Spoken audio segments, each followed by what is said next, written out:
প্রায় ৬-৭ লাখ টাকা। রূপা ছিল প্রায় ২-৩ কেজির মতন।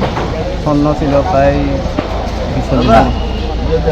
এগুলো সব দেখাই গেছে। মানে ওষুধের দোকান ছিল কি, আমার দোকানের নাম হচ্ছে বেলি ফার্মেসি। তো প্রায় দোকানে মাল ছিল আপনার 6 লাখ টাকার মতো মাল ছিল। এমনকি আজকে দোকান ভাড়া দেওয়ার কথা ছিল, দোকানের মধ্যে ২৭০০ টাকার মতো ছিল। মানে আজকে বিক্রি করে দোকান ভাড়া দেওয়ার কথা ছিল, আইসা দেখি এই অবস্থা। আমার এখানে ফার্মেসি আছে। আমি গত 5 বছর ধরে এখানে দোকানদারি করতেছি। আমার এখানে অনেক 2-3 লাখ টাকার মাল ছিল।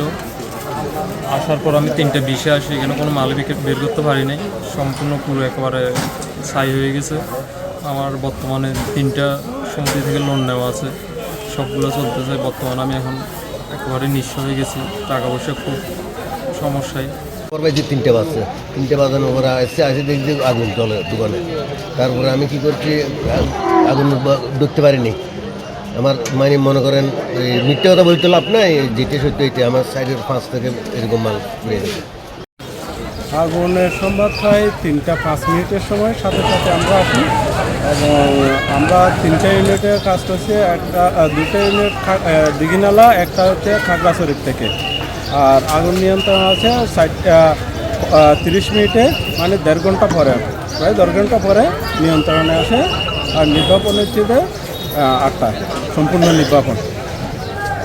আর আগুনের সূত্রপাত কীভাবে? সূত্রপাত বলছে বৈদ্যুতিক শর্ট সার্কিট থেকে।